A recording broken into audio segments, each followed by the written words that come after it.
Hey everyone, welcome back to North End Sports, your one-stop shop for everything sports with a Toronto twist. As playoffs start to come to an end, some people might think that hockey gets a little less interesting as players, start to have a little bit of wear and tear. However, the Western Conference Finals has been the exact opposite of that. All the games have been high-event hockey, so sit back and take a listen to just how crazy Game 3 of the Western Conference Finals was. Alright, here we go. We've arrived in a place that I don't think surprises a lot of hockey fans. Colorado up 3-0 on the verge of a sweep. The Avs took a 4-2 win in Game 3 and are now heading into Game 4 tonight in the best spot that they could be in. While this game did not bear as much chaos as Games 1 and 2 did, it really played into the Avalanche being able to pick apart and show the Oilers' weaknesses. Two major things come out of this game. The first being the obvious 3-0 series lead, and the second being the Evander Kane suspension after the hit on Nazem Kadri. Now, I will be talking about both of these things in the video, however, in separate parts. So when I skip over the Kadri segment during the game recap, don't worry, it is coming. It just, I think, deserves its own segment. So going into tonight's game, Edmonton was in the best situation that they could ask for with the cards that they have been given. You're down 2, and losing 2 games in a row in the playoffs is hard at any point in the series, especially when it's the first 2. So there's nothing that you can do but forget about it and now play with the advantages that you have. You have home ice, a surprisingly loud building, to be honest. I didn't know the Oilers fans were that loud. Shout out Oilers fans. And you're back down to you're out of the Colorado air, so it's easier to breathe. The way that the Oilers started this game, if you had turned it off after the first minute, you would have thought that the Oilers took all of those advantages and played right into them.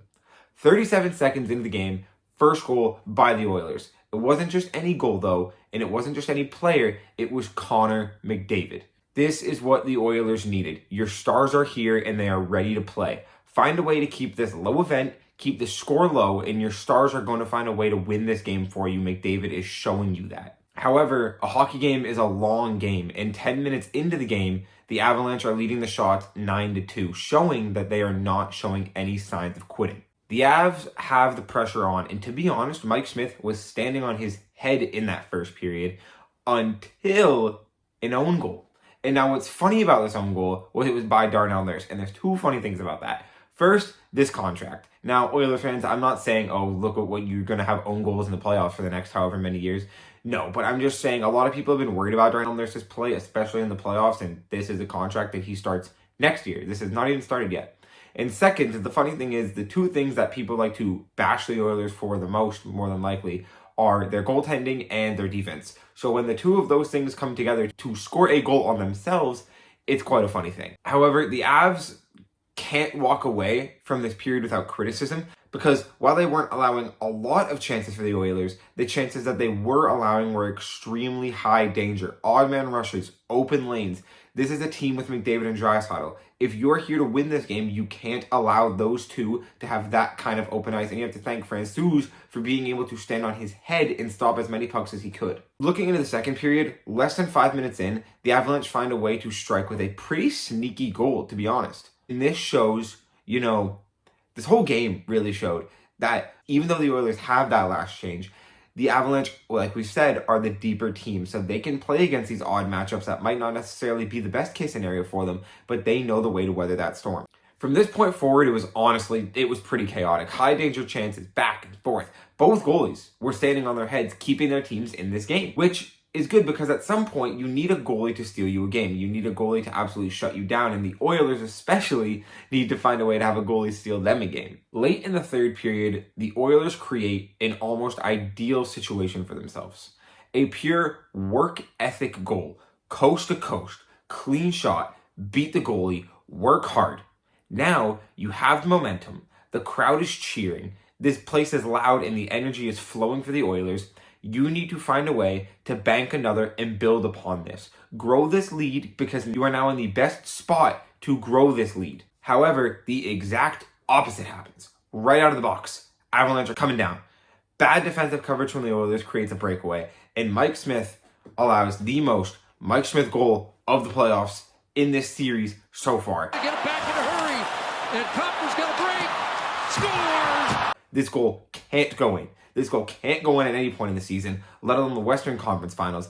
And now the Avalanche are back in the lead. All of your momentum's dead. You're now debatably feeling worse than you were when you were down before you tied the game. And Mike Smith can't allow that goal to go in. It just can't beat him. If you're the Oilers, I know that you're not a strong defensive team necessarily. That's one that you can't let happen. You know that Mike Smith is not probably... I know he's had a good game, but this is Mike Smith, and his biggest issue is his inconsistency. We know he can make some 10 bell saves, incredible plays, but you can't allow him to have to keep making those all game long. Now, suddenly the Oilers need to find a way to play from behind, and they just can't do it. The Avalanche are shutting them down defensively. They're playing good. Even when down a man with the empty net, Mikko Rantanen makes an incredible defensive play. Now Mikko Rantanen doesn't have a stick, and the Oilers can't find a way to get the puck back into the zone, and Mikko Rantanen has time to get a new stick and then score an empty net goal to steal it away and win this game for his team 4-2. Just like that, the Avalanche head into the game tonight with a 3-0 series lead in all the momentum in the world. Connor McDavid, Leon Draisaitl, Zach Hyman, Darnell Nurse, these players need to show up and find a way to win Game 4. Now, I want to take a minute to talk about the Evander Kane hit on Nazem Kadri. This is a bad hit, and as you can see from the screenshots that I'm going to have right, either totally covering my face or just on the screen here, this is a two-handed cross-check. This is not a push. This is not a little shove. This is a two-hand cross-check on the numbers that sends Nazem Kadri flying into the boards. Now, first things first, the most important thing, Nazem Kadri's health. It doesn't sound good, and as we can see here by Darren Dreger, even surgery is a possibility at this point. The playoffs are more than likely over for Naz, and that really, really sucks because aside from even a health standpoint, he's overcome so much adversity this playoffs that we saw in the Blue Series. He's played phenomenally and has been such a big part of this Avalanche team. I feel so bad for him. As far as Kane, I thought he deserved at least 2 games, but the thing is, this could be a series-ending suspension for Evander Kane because now the Oilers need to find a way to play without their best goal scorer of the playoffs and try to find a way to close out Game 4 after that.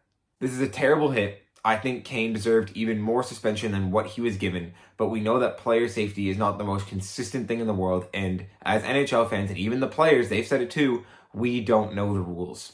While I am glad that he was suspended, I don't think it was enough.